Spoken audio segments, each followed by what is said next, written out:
Igreja, o mistério da vontade de Deus.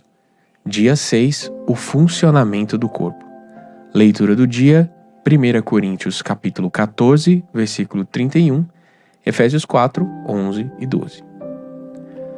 Ontem vimos a igreja como o corpo de Cristo, e esse aspecto dela nos traz uma reflexão sobre funções e funcionamento dos membros dentro da igreja.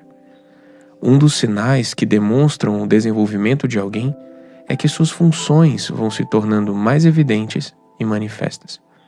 Veja só, ao nascermos, já sabemos chorar para indicar desconforto, fome ou sono. Pais e mães vão se tornando peritos em interpretar choros de bebês para atendê-los. Porém, conforme a criança se desenvolve, passa a articular as palavras com cada vez mais clareza, até se comunicar perfeitamente. Isso também acontece conosco na igreja.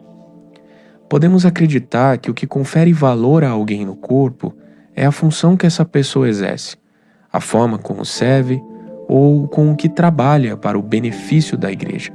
Mas isso é um erro. O valor de alguém na igreja se deve ao fato de Deus ter escolhido, chamado e redimido esta pessoa. Portanto, para Ele há um plano perfeito sendo conduzido nessa vida. Devemos dar graças a Ele por seu arranjo divino e jamais rejeitar ou menosprezar qualquer irmão. Antes devemos amá-lo. Aos membros que parecem de menor importância, devemos dar maior honra. A Bíblia nos garante que cada membro do corpo recebeu um dom pelo Espírito Santo. O dom vem por meio da mesma graça que nos salva, segundo Romanos capítulo 12, versículo 6. Portanto, todo salvo recebe dons de Deus. Alguns podem acreditar que dons são fabulosos, sobrenaturais, mas não é o que a Bíblia diz. De forma resumida, dom é uma aptidão, uma habilidade que Deus concede a nós para ser exercido em função da edificação da igreja, e nunca em benefício próprio. Outra lista relevante de dons aparece em Efésios 4, 11 e 12, que diz: E Ele mesmo concedeu uns para apóstolos, outros para profetas, outros para evangelistas e outros para pastores e mestres, com vistas ao aperfeiçoamento dos santos, para o desempenho do seu serviço, para a edificação do corpo de Cristo.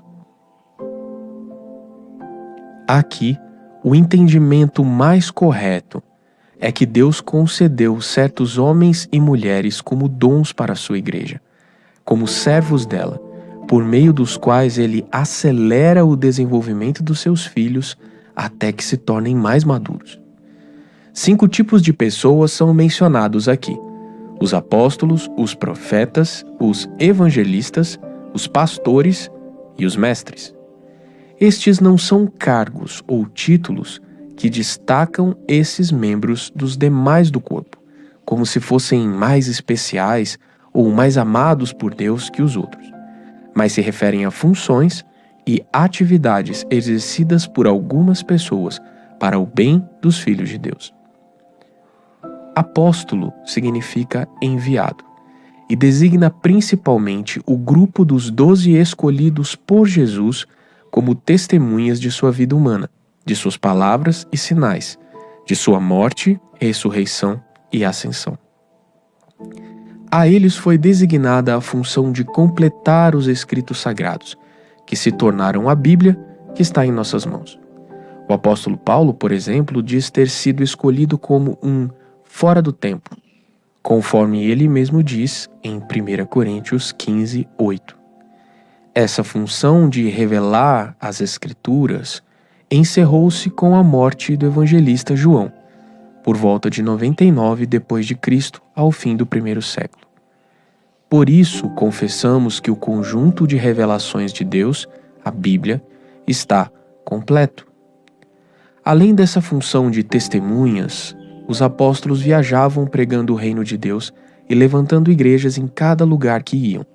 E por isso outras pessoas além dos 12 e Paulo receberam essa missão e título de enviados, apóstolos. Todos nós que fomos chamados pelo Senhor podemos, segundo a sua vontade, experimentar esta função no corpo, como missionários. Alguns o farão pregando para seus familiares, outros para vizinhos, outros ainda serão enviados por Deus para lugares distantes. Oremos por estes e suportemos, com nossas ofertas e cuidado, os que o Senhor tem chamado para dar testemunho de sua vitória por toda a terra. Continuando a lista de Efésios, vemos os profetas. Concordando com 1 Coríntios 10, profeta é aquele que fala à igreja, edificando-a, demonstrando a revelação do Senhor nas Escrituras. Profetizar é uma importante função na igreja e é mencionada como um dos melhores dons que todos devemos buscar. Talvez no começo pareça difícil falar algo a respeito de Deus, porém os mais experientes devem ajudar os mais novos e oferecer a eles oportunidades de testemunhar o que estão aprendendo sobre Jesus. E assim todos são edificados e podem exercitar seu dom de profetizar. Já os evangelistas são aqueles que anunciam e fortalecem a igreja no Evangelho, isso é, nas boas novas da salvação e da graça. Eles animam os irmãos a permanecer olhando para a cruz e para Cristo, além de serem buscadores de almas perdidas, sempre com uma palavra de salvação preparada para introduzir outros na graça de Deus. Para estes, a experiência de salvação é sempre fresca e nova, e eles inspiram os irmãos a amarem mais ao Senhor Jesus. Logo após estes são mencionados os pastores. Estes parecem ser as pessoas mais voltadas à horizontalidade do corpo, para os relacionamentos, o cuidado com os santos, assim como os pastores cuidavam das ovelhas com um olhar compassivo e protetor. Eles ouvem as queixas, oram pelas necessidades, recebem os irmãos em suas casas e visitam os que precisam. Semelhantemente, os mestres transmitem conhecimento e avanço para a igreja, ensinando a ter fé firme e mente preparada, cuidando que os irmãos estejam preparados para enfrentar os ataques do inimigo que agridem os pensamentos dos santos, fazendo os mais fracos vacilarem na fé. Todos esses homens dons se relacionam com a administração da palavra aos santos, porém com ênfases ligeiramente diferentes, e as funções parecem se entrelaçar, especialmente nas igrejas menores onde os santos precisam exercer mais de uma atividade. Faz pouco sentido sofrer e ficar ansioso tentando descobrir qual o seu dom. O melhor a fazer é lançar-se nas mãos do Senhor para ser útil na igreja naquilo que ela precisar, confiando que Deus dará a graça necessária para tudo o que precisamos no cuidado aos santos. O dom exercitado de um cristão torna-se seu ministério, e cada ministério deve ser para a edificação do corpo de Cristo, o qual é a igreja.